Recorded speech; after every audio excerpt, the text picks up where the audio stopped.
एक मर्तबा सहाबे किराम के साथ उस इलाके से गुजरते हैं जहां आपकी माँ की कब्र है। माँ की कब्र को आपने देखा। 6 साल की उम्र में आपने माँ को खोया था। वो सदमा आपको याद आया, माँ की ममता याद आई, माँ का प्यार याद आया और माँ को खोने का एहसास आपको हुआ।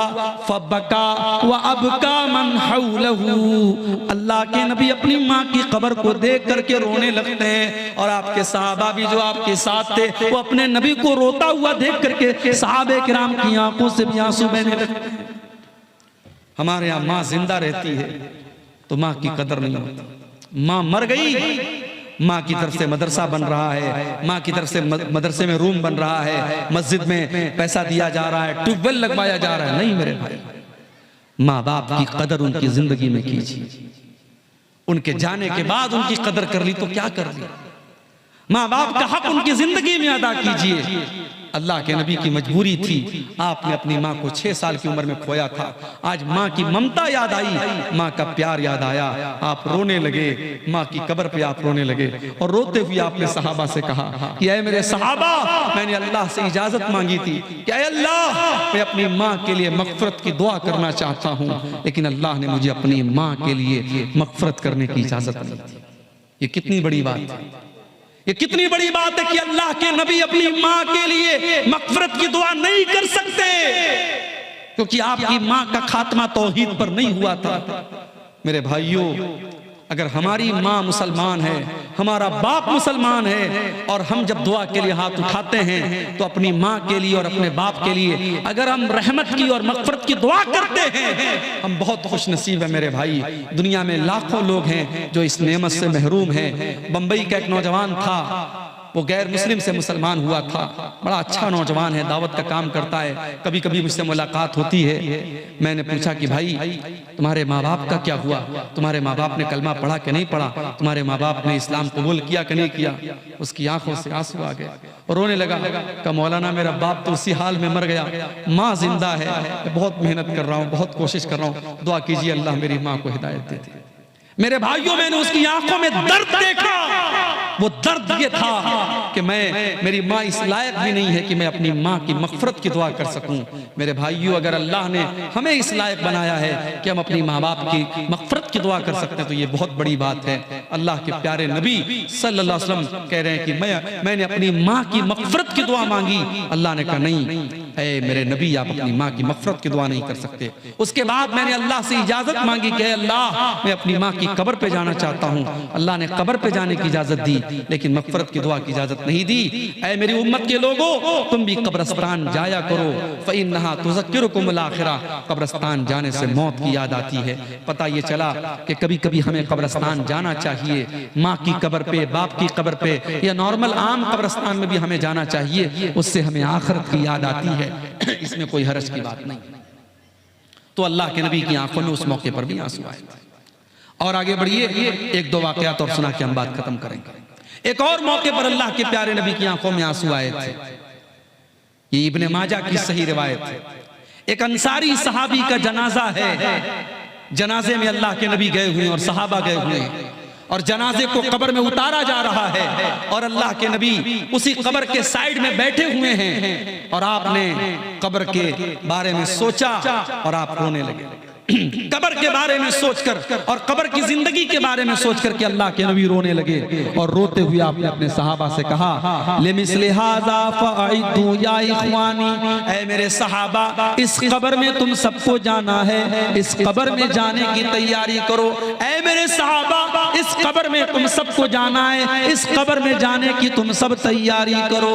मेरे भाइयों, हम जमीन जायदाद बनाते हैं, हम दौलत इकट्ठा करते हैं, हम दुनिया में बहुत सारी चीजें बनाते हैं, मगर हम कभी गौर करें, जब हम मर जाएंगे, जिस दिन हमारा इंतकाल हो जाएगा, 2 गज जमीन के अंदर हम जब दफन हो जाएंगे, मिट्टी के नीचे हम दफन हो जाएंगे और कोई जमीन हमारे साथ न जाएगी, कोई जायदाद हमारे साथ न जाएगी, कोई दौलत हमारे साथ न जाएगी, सब ठाट पड़ा रह जाएगा। जब लाद चलेगा बंजारा। मगर आज हालात हालात ये हो चुके हैं, इंसान इतना कठोर दिल हो चुका है, कब्रिस्तान जा करके भी हमें मौत याद नहीं आती है। कितने बदनसीब हैं, कब्रिस्तान जा करके भी ठाका लगाते हैं, कब्रिस्तान जा करके हंसते हैं, मोबाइल देखते हैं, जनाजे में गए हुए हैं, हंसी मजाक कर रहे हैं। कब्रिस्तान में भी अगर मौत याद नहीं आती है, सोचो मेरे भाई हमसे बड़ा बदनसीब कौन होगा। कभी कब्रिस्तान जाओ तो सोचो ये कौन सी जगह है, बड़े बड़े बादशाह यही दफन हैं, बड़े बड़े अमीर उमरा यही दफन हैं, बड़े बड़े ताकतवर यही दफन हैं। ये वो कब्र की मिट्टी है जिसने ताकत वालों की ताकत को खाक में मिला दिया, दौलत वालों की दौलत को खाक में मिला दिया। सब कुछ छोड़ के हम सबको कब्र में जाना है। इसीलिए हजरत उस्मान गनी रजी अल्लाह तआला अन्हु जब किसी कब्र के पास से गुजरते थे तो रोने लगते थे। किसी ने पूछा है उस्मान गनी, जन्नत की बात आती है तो आप नहीं रोते हैं, जहन्नम की बात आती है तो आप नहीं रोते हैं, कब्र को देख करके रोने लगते हैं। उस्मान गनी ने कहा कि हाँ, मैंने अल्लाह के प्यारे नबी को फरमाते हुए सुना था, इन्नल कब्र अव्वलु मंजिल मिन मनाजिल आखिरा, बेशक कब्र आखिरत की पहली मंजिल है। जिसने कब्र की मंजिल को पार कर लिया उसके लिए आगे की मंजिलें आसान हैं। इसलिए मेरे साथियों, मैं कब्र को देखता हूं तो रोने लगता हूं। मेरे भाइयों, अल्लाह के प्यारे नबी कब्र को देख करके रोने लगते हैं। और आप ये भी कहते हैं कि अगर कब्र के अंदर जो अजाब होता है, अगर तुम उनको सुन लो और देख लो तो तुम अपने मुर्दों को दफनाना बंद कर दोगे। और आपने ये भी फरमाया, लौ तालमूना मा आलम, जो मैं जानता हूं अगर तुम जान लो, लज़हिकतुम कलीलन व लबकैतुम कसीरा, तो तुम्हारी हंसी बहुत कम हो जाएगी और तुम बहुत ज्यादा रोने लगोगे। जो अल्लाह का अजाब मैंने देखा है और अल्लाह के अजाब की झलकियां जो मुझे दिखाई गई हैं, अगर वो तुम देख लो और तुम जान लो तो तुम्हें हंसी बहुत कम आएगी और रोना बहुत ज्यादा आएगा। एक और मौके पर अल्लाह के नबी रोए थे, और वो किसके लिए रोए थे? आए हाय हाय, वो वाकया जब पढ़ो तो आंखों से आंसू आ जाते हैं। हमारे नबी हमारे लिए रोए थे, अपनी उम्मत के लिए रोए थे। सही मुस्लिम की रिवायत है, अल्लाह के प्यारे नबी सल्लल्लाहु अलैहि वसल्लम कुरान पढ़ रहे थे और कुरान की तिलावत के दौरान आपने हजरत ईसा अलैहिस्सलाम की इस दुआ को पढ़ा। ईसा अलैहिस्सलाम अल्लाह से दुआ करते हैं, इन तुअज़्ज़िबहुम फ़इन्नहुम इबादुक व इन तग़फ़िर लहुम फ़इन्नका अंतल अज़ीज़ुल हकीम। आय अल्लाह, ये तो तेरे बंदे हैं, अगर तू माफ कर दे तो तेरे बंदे हैं, और तू अजाब दे दे तो आय अल्लाह तेरा हिसाब लेने वाला कौन है? तू ताकत वाला है, तू हिकमत वाला है। उसके बाद अल्लाह के नबी ने सूरह इब्राहिम की इस आयत को पढ़ा। इब्राहिम अलैहिस्सलाम अल्लाह से दुआ करते हैं, वमन तबिअनी फ़इन इन्नहु मिन्नी व मन आसानी फ़इन्नका गफूरुर रहीम। आय अल्लाह, जो मेरी इत्तिबा करेगा, जो मेरी पैरवी करेगा वो मेरा उम्मती है, और जो मेरी नाफरमानी करेगा आय अल्लाह तू गफूरुर रहीम है, तू माफ कर देना। मेरे नबी ने देखा कि ईसा ने अपनी उम्मत के लिए दुआ मांग ली, इब्राहिम ने अपनी उम्मत के लिए दुआ मांग ली। आपने कहा कि मेरी उम्मत का क्या होगा? आपने दोनों हाथों को उठाया और आप रो रो के कहने लगे, अल्लाहुम्मा उम्मती, अल्लाहुम्मा उम्मती। आय अल्लाह मेरी उम्मत का क्या होगा? आय अल्लाह मेरी उम्मत का क्या होगा? अल्लाह ताला ने जिब्रील को भेजा, ऐ जिब्रील जाओ पूछो मेरे नबी से क्यों रो रहे हो? हजरत जिब्रील आए और कहा, आय अल्लाह के नबी क्यों रो रहे हैं आप? आपने फरमाया, मैं अपनी उम्मत के लिए रो रहा हूं। मेरे भाइयों, हम कितने खुश नसीब हैं, हमारे नबी रातों को हमारे लिए रोया करते थे, मगर हम कितने बड़े बेवफा हैं। उस नबी के साथ हमने कितनी बेवफाई की, जो नबी हमारे लिए रातों को रोया करते थे, आज उस नबी की सुन्नतों को हम अपने हाथों से काट देते हैं। उस नबी की शरीयत को हम कितनी मर्तबा उस शरीयत की मुखालफत करते हैं, उस नबी की सीरत और किरदार को हम नहीं अपनाते हैं। सलाम उस पर जो उम्मत के लिए रातों को रोता था, सलाम उस पर जो फर्शे खाक पर जाड़े में सोता था, सलाम उस पर कि जिसके घर में चांदी थी न सोना था, सलाम उस पर कि टूटा बोरिया जिसका बिछौना था। मेरे भाइयों, अल्लाह के नबी रो रहे हैं और जिब्रील अमीन आकर के पूछते हैं, क्यों रो रहे हैं? आप कहते हैं, अपनी उम्मत के लिए रो रहा हूं। अल्लाह ताला जिब्रील अमीन के जरिए पैगाम भिजवाता है कि ऐ मोहम्मद सल्लल्लाहु अलैहि वसल्लम, आप परेशान न हो, इन्ना सनुर्दीका फी उम्मतिका वला नसूका, हम आपकी उम्मत के बारे में आपको खुश कर देंगे, आप परेशान न हो। आप परेशान ना हो, आप चिंता ना करें, आपकी उम्मत के बारे में हम आपको खुश कर देंगे। मेरे प्यारे साथियों, वो नबी हमारे लिए रोया करते थे। वो कयामत के दिन भी जब सारे नबी ये कहेंगे मुझे अपनी जान की फिक्र है, मुझे अपनी फिक्र है, तो हमारे नबी हमारी फिक्र करेंगे और अल्लाह की बारगाह में सजदे में गिर जाएंगे और फिर अपनी उम्मत की शफाअत करेंगे। मेरे भाइयों, उस नबी से हम मोहब्बत करें और उस नबी की इत्तिबा करें। उस नबी ने हमें ये दर्स भी दिया है कि वो नबी अपनी उम्मत से कितनी मोहब्बत करते थे कि रातों में उठ करके अपने नबी के लिए, अपनी उम्मत के लिए रोया करते थे। और आगे बढ़िए, अल्लाह के नबी एक और मौके पर रोए थे। अल्लाह ने आपको 4 बेटियां दी थी, मगर बेटे जो भी हुए सब बचपन में ही इंतकाल कर गए। आखिरी बेटा आपको पैदा हुआ, बेटे का नाम अपने बाप इब्राहिम के नाम पर आपने इब्राहिम रखा। ये हजरत मारिया के पेट से पैदा हुए थे।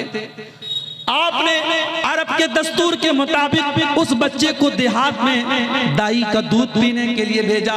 बच्चा देहात में पल रहा था, 1.5 साल का बच्चा हो चुका था। बच्चा बीमार पड़ गया, आपको खबर मिली, आप बच्चे को देखने के लिए जाते हैं। सहाबे किराम की एक जमात भी आपके साथ जाती है। आप जब वहां पहुंचते हैं, आपने अपने बेटे इब्राहिम को अपने हाथों में लिया। वह इब्राहिम यजूद बिनफ्सिही, इब्राहिम आखिरी सांसें ले रहे थे, इब्राहिम की सांस अटक रही थी, इब्राहिम अब आखिरी सांसें ले रहे थे, उनका दम टूट रहा था। अल्लाह के नबी अपने आप को मजबूर महसूस कर रहे थे। आपका बेटा आपकी गोद में, आपके हाथों में दम तोड़ रहा था। आपकी आंखों से आंसू बहने लगते हैं। हजरत अब्दुर्रहमान इब्न औफ कहते हैं, अय अल्लाह के नबी, ये क्या बात है, हम आपको रोता हुआ देख रहे हैं, आप क्यों रो रहे हैं? आपने फरमाया, अय अब्दुर्रहमान, हाज़िही रहमतुन जअलहा अल्लाहु फी कुलूबी इबादी। अय अब्दुर्रहमान, मैं अगर एक नबी हूँ, अगर मैं एक रसूल हूँ, तो मैं एक बाप भी हूँ, और एक बाप के आंसू हैं जो अपने बेटे के लिए निकल रहे हैं, ये अल्लाह की रहमत की निशानी है जो अल्लाह ने अपने बंदों के दिल में डाली है। आपकी आंखों के सामने आपके बेटे का इंतकाल हो गया और इब्राहिम का दम टूट गया, और आपने क्या फरमाया, इन्नल ऐन तदमा वल क़ल्ब यहज़ुन वला नक़ूलु इल्ला मा यरज़ा रब्बुना। ऐ इब्राहिम, तेरे बाप की आंखों से आंसू बह रहे हैं, तेरे बाप का दिल गमगीन है। ऐ इब्राहिम, तेरे जाने से तेरा बाप बहुत गमगीन है, मगर तेरा बाप अपनी जुबान से कोई ऐसी बात नहीं निकालेगा जिससे अल्लाह नाराज हो जाए।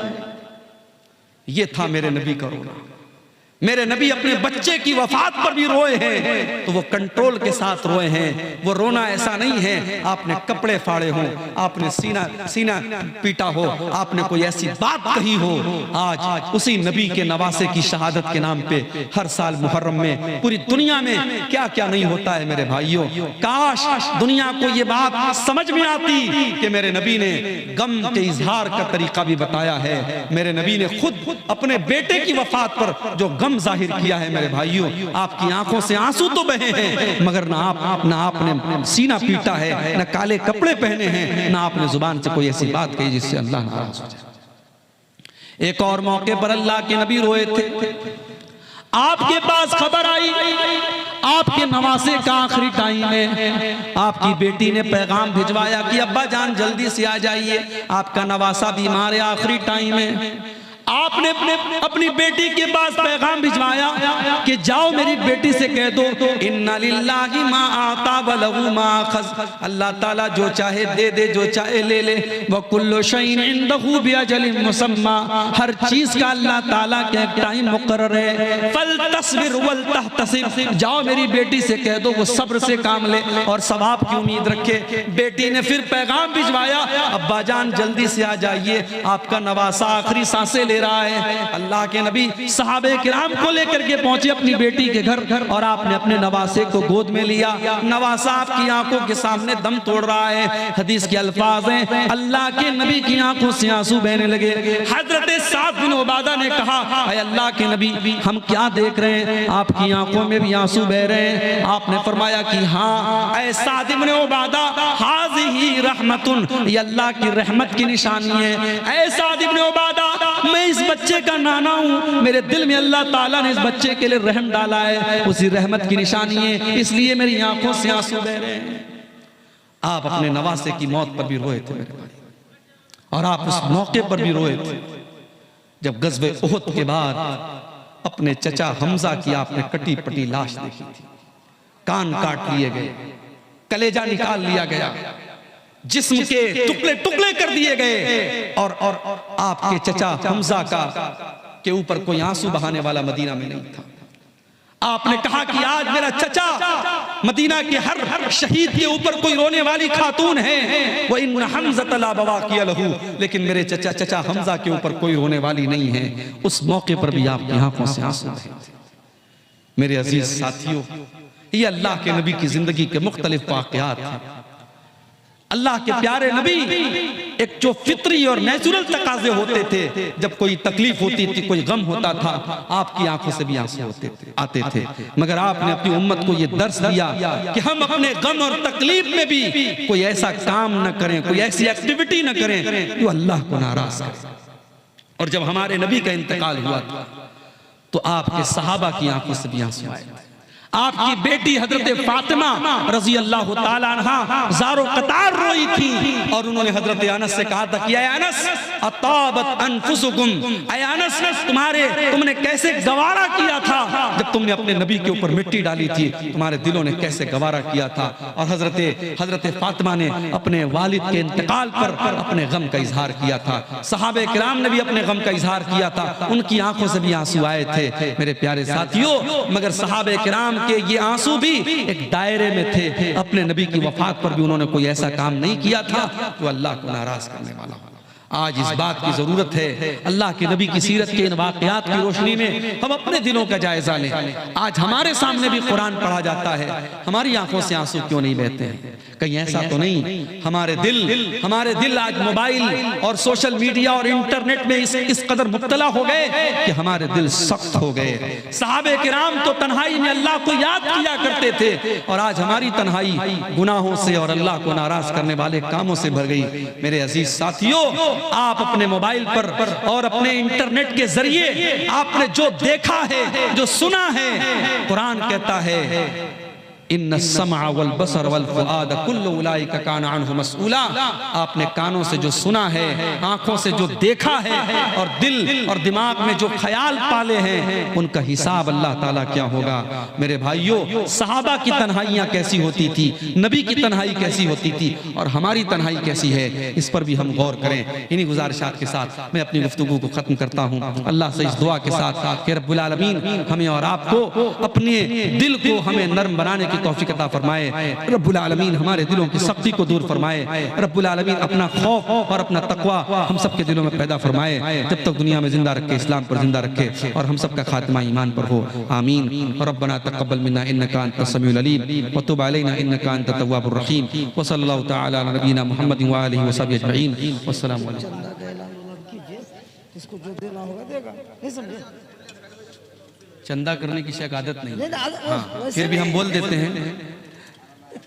आप हजरात जाते जाते इदारे का ताउन करते हुए जाएं। आप जानते हैं, ये बताने की जरूरत नहीं है कि जलसा चंदे ही के लिए होता है। जो भी आप लोगों की जेब में है, खाली करते हुए निकल जाएं। हजरत अब्दुल्ला ने फरमाया अक़रउ अलैका व अलैका उन्ज़िल, ऐ अल्लाह के नबी, मैं आपको कुरान कैसे पढ़ के सुनाऊं? ये कुरान तो आप ही के ऊपर उतरा है, आप तो खुद साहिब कुरान है। ऐ अल्लाह की नबी, आप तो दिन रात कुरान पढ़ते रहते हैं, मैं आपको कुरान कैसे पढ़ के सुनाऊं? आपने फरमाया इन्नी उरीदु अन अस्माहु मिन गैरी, ऐ अब्दुल्ला, आज मैं दूसरे के मुंह से कुरान सुनना चाहता हूं। ओ लोगो, तुम्हारा नबी तो कुरान सुनने की तमन्ना कर रहा है, तुम्हारे नबी तो कुरान सुनने की ख्वाहिश कर रहे हैं। और मेरे नौजवान साथियों, तुम तो कानों में ईयरबड्स लगा करके और हेडफोन लगा करके तुम तो म्यूजिक सुन रहे हो, तुम तो गाने सुन रहे हो, तुम तो कार चलाने के टाइम भी गाने सुन रहे हो, तुम तो बाइक चलाने के टाइम भी गाने सुन रहे हो। अल्लाह न करे बाइक का हादसा हो जाए, कार का एक्सीडेंट हो जाए और उसी हालत में नौजवान की मौत हो जाए। अल्लाह के नबी फरमाते हैं इन्नल अब्द युबासु अला मा माता अलैहि, बंदा जिस हाल में मरेगा उसी हाल में क़यामत के दिन उठाया जाएगा। जो गाना सुन रहा है, जो म्यूजिक सुन रहा है, जो कानों में लगा करके बॉलीवुड के सॉन्ग सुन रहा है, उसी हालत में कल क़यामत के दिन उठाया जाएगा। वो क़यामत के दिन भी गाना सुनते हुए और म्यूजिक सुनते हुए उठेगा। और बेगैरत कहता है कि मेरे दिल को सुकून मिलता है। कहता है म्यूजिक सुन करके मेरे दिल को सुकून मिलता है।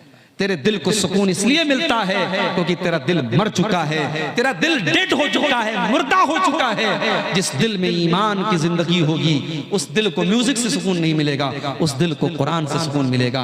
मेरा रब कहता है अला बिज़िक्रिल्लाहि तत्मइन्नुल कुलूब, मेरे बंदो ईमान वालों के दिलों को तो कुरान से सुकून मिलता है, अल्लाह के जिक्र से सुकून मिलता है।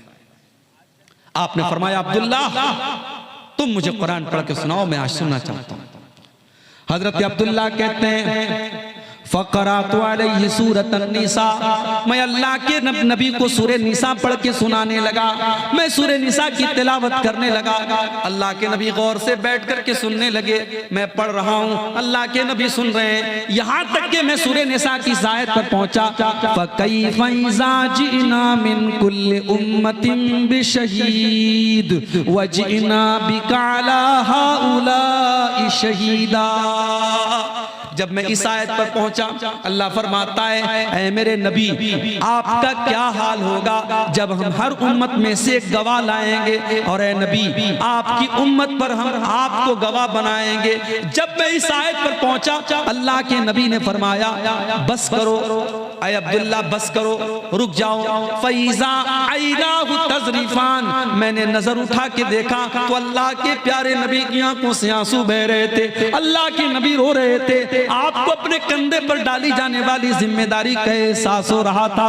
कयामत के दिन अल्लाह ताला सारी उम्मत पर आपको गवाह बनाएगा। इस जिम्मेदारी का एहसास करके और इसके बारे में सोच करके अल्लाह के नबी रो रहे थे। आपने फरमाया अब्दुल्ला बस करो। मैंने नजर उठा के देखा तो अल्लाह के नबी की दोनों आंखों से ज़ारो कतार आंसू बह रहे हैं। नबी अकरम ने हमको सबक दिया, जिस चीज की जिम्मेदारी आपके कंधे पे डाली जाए उस जिम्मेदारी का एहसास महसूस करो मेरे भाई। मदरसे का नाजिम बनना आसान काम है, जमीयत का जिम्मेदार बनना बहुत आसान काम है, मस्जिद का मुतवल्ली बनना बहुत आसान काम है, मगर इस जिम्मेदारी को निभाना और इसका हक अदा करना ये बड़ा मुश्किल काम है। अगर लोगों को मालूम हो जाए ओहदे और जिम्मेदारी का क्या हक है तो शायद ओहदे के लिए और कुर्सियों के लिए जो लड़ाइयाँ होती हैं ये लड़ाइयाँ होनी बंद हो जाएं। मेरे प्यारे साथियों, अल्लाह के प्यारे नबी ने हमें सबक दिया। आपके कंधे पर जो जिम्मेदारी अल्लाह ने डाली है उस जिम्मेदारी को सोच करके आप रो रहे हैं। और ये भी हमें सबक मिला कि कुरान की आयतों को सुन करके इंसान का ईमान बढ़ जाता है और इंसान रोने लगता है। ये अलग बात है हमारे और आपके जैसे लोग, हमारा ईमान इतना कमजोर हो चुका है कि कुरान पढ़ा जा रहा है मगर हमारे ईमान में कोई फर्क नहीं आ रहा है। इसका मतलब कहीं ना कहीं हमारे दिल का और हमारी आंखों का कनेक्शन टूट चुका है और दिल की जमीन बंजर हो चुकी है, दिल की जमीन खुश्क हो चुकी है, दिल की जमीन मुर्दा हो चुकी है और इसीलिए हमारी आंखों से आंसू नहीं बह रहा है। अल्लाह के नबी तो कुरान की आयत को सुन करके रो रहे हैं। और आगे बढ़ी, एक और मौके पर अल्लाह के नबी की आंखों से आंसू आए थे। आपने अपनी मां का साया 6 साल की उम्र में आपने खो दिया। आप पैदा हुए तो बाप नहीं थे और 6 साल की आपकी उम्र थी, आपकी मां का इंतकाल हो चुका था। बाप को तो आपने पाया ही नहीं, बाप क्या होता है आपने देखा ही नहीं, और मां की ममता भी आपने 6 साल की उम्र में खो दिया। मेरे भाई, जाहिर है मेरे नबी से ज्यादा यतीम का दर्द कौन समझ सकता है। इसीलिए आपने यतीमों के हक बयान किए थे, यतीमों की परवरिश करने वालों को आपने जन्नत की खुशखबरी सुनाई है। आपने फरमाया अना वकाफिरुल यतीम कहातैन, आपने 2 उंगलियों से इशारा करके फरमाया कि यतीम की परवरिश करने वाला जन्नत में मेरे साथ जाएगा। जैसे ये दोनों उंगलियां एक दूसरे के साथ जुड़ी हुई हैं, यतीम की परवरिश करने वाला भी जन्नत में मेरे साथ रहेगा। आप खुद यतीम थे, लेकिन एक बात बताइए मेरे भाई, हमारे उलमा बैठे हैं, यतीम किसको कहते हैं? यतीम उस बच्चे को कहते हैं, उस नाबालिग बच्चे को कहते हैं जिसका बाप मर गया। इंसान जब बालिग हो गया, जवान हो गया, अब वो यतीम नहीं रह गया। यतीम तब तक है जब तक वो नाबालिग है। लेकिन मेरे नबी अपने माँ बाप की कमी को हमेशा महसूस करते थे।